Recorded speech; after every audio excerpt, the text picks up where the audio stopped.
বিদায় হজের সময় মিনা বাজারে আমার নবীজি তাঁবু টানালেন। অবস্থান করতে হবে ওখানে, মিনা বাজারে অবস্থান করতে হবে, ওখানে জবা কুরবানি করতে হবে। কুরবানি করা হলো। এরপরে নবীজি তাঁবুতে আসলেন। আসার পরে একজন নরসিংদুর ডাকলেন। কি বলি আমরা? নরসিংদুর, চুল কাটে, হ্যাঁ কি জানি, নাপিত, নাপিত শিল নরসিংদুর নাকি, আর যেই হোক নাপিত, নাপিত ডাকলেন, যিনি চুল কাটে আর কি, ডাকলেন। আমার নবীজি প্রথমে ডান কাত হয়ে গেলেন। বুখারীতে আসলো হাদিস, ডান কাত হয়ে গেলে ডান দিকের চুলগুলো মুন্ডন করা হলো। হজের সময় যেহেতু চুল বড় ছিল সারা জীবন আমার নবীজির, তবে হজের সময় মুন্ডন করা যায়, মুন্ডন করতে হবে অথবা ছোট করতে হবে। আমার নবীজি মুন্ডন করলেন। সাহাবা একরাম দাঁড়িয়ে আছেন, কখন নবীজির চুল মুবারক তারা লাভ করবেন। সুবহানাল্লাহ। এখন ডান কাত হলেন, একদিকে হলেন, বাম দিকের চুল মুবারক কাটা হলো, মুন্ডন করা হলো। ডাক দিয়ে বলে, আবু তালহা রে, আবু তালহা রাদিয়াল্লাহু আনহু রে, ধরো রে, এই চুলগুলো তোমার হাতে রাখো। সুবহানাল্লাহ। এগুলো নিছক কোনো সাধারণ বিষয় না। এবার তিনি বাম কাত হলেন। বাম কাত হওয়ার পরে ডান দিকের চুল মুবারক গুলো যখন মুন্ডন করা হলো, ডাক দিয়ে বলে, আবু তালহা রে, এই চুলগুলো তোমার কাছে রাখো। রাখলেন। এইবার বলে, যারা সাহাবীরা অপেক্ষা করছে তাদের মাঝে আমার এই চুল মুবারক গুলো তুমি বন্টন করে দাও। আল্লাহু আকবার বলেন। তার সবাই সেই চুল মুবারক নিয়ে নিয়ে বরকত লাভ করেছেন। এই তো সাহাবীদের ভালোবাসা নবীজির প্রতি। হাজারো উপমার মধ্যে ছোট্ট একটা উদাহরণ। সুবহানাল্লাহ বলেন না।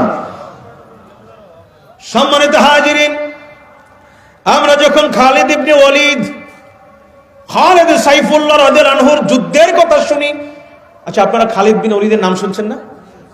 ইনি এত বড় যোদ্ধা, আরে জীবনে কত যুদ্ধ করলেন কিন্তু শহীদ হন নাই। দেখছেন, আসলে মরণটা কি আসলে যুদ্ধের ময়দানে এমন কোন কথা আছে? কার কোথায় আছে, কার ইন্তিকাল কোথায়, এটা জানেন কে? খালিদ বিন ওয়ালিদ রাদিয়াল্লাহু আনহুর মনের মধ্যে কষ্টটা ছিল যে আমি সারা জীবন আমি যুদ্ধ করলাম, এত কাফের মুশরিককে আমি নিধন করলাম, অথচ আমার কপালে শহীদি মরাটা, শহীদ ইন্তেকালটা লেখনি ছিল না।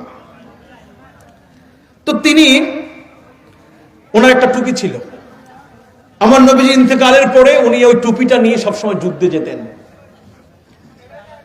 কোন একটা যুদ্ধে তিনি গেছেন, কিন্তু যুদ্ধের মধ্যে উনি প্রায় হেরে যেতে বসছেন। ওনার সৈন্যরা ছত্রভঙ্গ হয়ে গেছে। যুদ্ধের ময়দানে উনি প্রায় হেরে যাচ্ছেন, কিন্তু খালিদ ইবনে ওয়ালিদ ওনার জীবনে কোন যুদ্ধে তিনি হারেন নাই। সুবহানাল্লাহ। 2 লক্ষ কাফের মুশরিক রোম যে সৈন্যদের সঙ্গে মাত্র 3000 সৈন্য নিয়ে সর্বশেষে খালিদ ইবনে ওয়ালিদ রাদিয়াল্লাহু আনহুর সেনাপতিত্বে ওই যুদ্ধে মুসলমান বিজয় হইল। কেমনে সম্ভব? এটা আর কিছু না, আমার আল্লাহ পাকের বিশেষ সাহায্য আছে। সুবহানাল্লাহ। খালিদ ইবনে ওয়ালিদ সেখানেও তিনি বিজয়ী হয়ে এসেছেন, অথচ একটা যুদ্ধে তিনি জিততে পারছেন না। এই খবর মদিনাতে পৌঁছে গেল। মদিনায় ওনার স্ত্রী, ওনার বিবি আছে, বিবির কাছে খবর এলো যে খালিদ ইবনে ওয়ালিদ জীবনে কোনোদিন যুদ্ধে হারেন নাই, কিন্তু আজকে যুদ্ধের মধ্যে হেরে যেতে বসছেন। এই কথাগুলো চলছে, আলাপ আলোচনা। যুদ্ধ তো একদিনে শেষ হয় না, একদিনে শেষ হয়। এই যে ইরাকের মধ্যে যুদ্ধ হইল, এই যে আফগানিস্তানে ওরা বোমা ঢাললো, ইরাকে ঢাললো, এই যে 80-90 বছর ধরে এই যে পেতাত্তা ইহুদিরা প্যালেস্টাইনের জমিনে তারা গাজার জমিনকে একেবারে ক্ষতবিক্ষত করে দিচ্ছে, যুদ্ধ কি শেষ হচ্ছে? মুসলমান টিকে থাকবে, মুসলমানের সেই রক্তিম পতাকা, কালিমার পতাকা পৃথিবীতে উড্ডীন হবেই, এই বিজয় আসবেই। কথা বলেন ঠিক কিনা? আসবে। এবার ওনার বিবি ঘরের মধ্যে ঘুরতেছে, হঠাৎ করে দেখে খালিদ ইবনে ওয়ালিদের কামরার ভিতরে ওনার একটা টুপি রাখা আছে। ওই টুপিটা উনি নেয় নাই। রাতের গভীরে দেখলেন ওনার বিবিও বড় সাহসী মহিলা, দেরি করলেন না, ঘোড়ায় চড়ে তিনি ওই টুপি নিয়ে রাতের গভীরে তিনি রওনা দিলেন স্বামীর উদ্দেশ্যে। স্বামীর কাছে গিয়া টুপিটা দিয়া দিবেন। সুবহানাল্লাহ। আচ্ছা,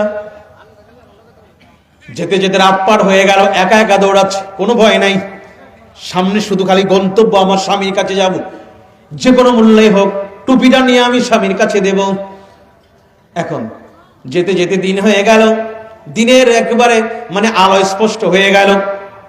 ওইদিকে সবাই অনেকটা ক্ষতবিক্ষত অবস্থায়, একেবারে বিপর্যস্ত পরিবেশে খালিদ ইবনে ওলীদ ওনার পরিবার, ওনার অধীনে সৈন্যদেরকে নিয়ে অবস্থানে আছেন, চিন্তিত আছেন।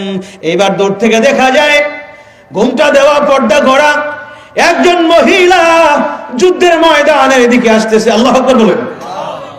কাছে কাছে, আরো কাছে কাছে, আস্তে আস্তে আস্তে আস্তে খালিদ ইবনে ওলীদ রাদিয়াল্লাহু আনহুর কাছে আসার পরে বুঝতে পারলেন ইনি হলেন খালিদ ইবনে ওলীদের বিবি। বল, বিবি রে, এমন বিপদের মধ্যে, এমন বিপর্যয়ে কেন তুমি এখানে এসেছো? কি তোমার কাজ? বলে, স্বামী গো, আমি খুঁজতে খুঁজতে চোখ পড়ে গেল, আমি দেখলাম আমার ঘরের মধ্যে আপনি টুপি রেখে চলে এসেছেন গো স্বামী, যেই টুপি পরে আপনি যুদ্ধের ময়দানে যান। এবার খালিদ ইবনে ওলীদ বড় খুশি হয়ে গেল, বলো, বিবি রে, বড় ভালো কাজ করলা, অনেক উপকার করলা। এমনি সঙ্গে সঙ্গে টুপি বদলায়া ওই টুপিটা নবীজি খালিদ ইবনে ওলীদ টুপিটা যখন মাথায় দিলেন, আর পূর্ণ শক্তিতে জিহাদ করে কিছুক্ষণের মধ্যে যুদ্ধের ময়দানে বিজয়ী বেশে আবার রওনা দিলেন। সুবহানাল্লাহ। ভাবতে পারেন, বলতে পারেন, হুজুর টুপিটা কি? হ্যাঁ, টুপিটা কি? খাসায়েসুল কুবরা কিতাবে জালালউদ্দিন সুয়ুতী রাহমাতুল্লাহ আলাইহি, মাদারিজুন নবুওয়াতের মধ্যে আব্দুল হক মুহাদ্দিস দেহলভী রাহমাতুল্লাহ আলাইহি, এরকম অনেক কিতাবে এসেছে যে খালিদ ইবনে ওলীদ রাদিয়াল্লাহু আনহুর টুপির মধ্যে আমার নবীজির চুল মুবারক লাগিয়ে রাখছে।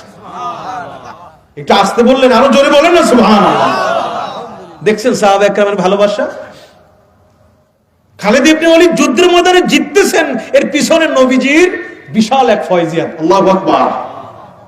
আমার নবীজির চুল মুবারক দাম আছে না নাই? খালি দাম আছে মানে নবীজির রওজা মুবারকের মাটির দাম যেখানে আরশে আজিম থেকে বেশি। সব মুহাদ্দিস, সব মুফাসসির একমত, সেখানে নবীজির চুল মুবারকের দাম তো প্রশ্নই আসে না। এখানে খালিদ ইবনে ওলীদ কোন একটি যুদ্ধের মধ্যে এই টুপির ঘটনা, মাথার মধ্যে টুপি, সামনে সৈন্য, শত্রু বাহিনী, তরবারি দিয়ে যুদ্ধ পরিচালনা করতেছেন।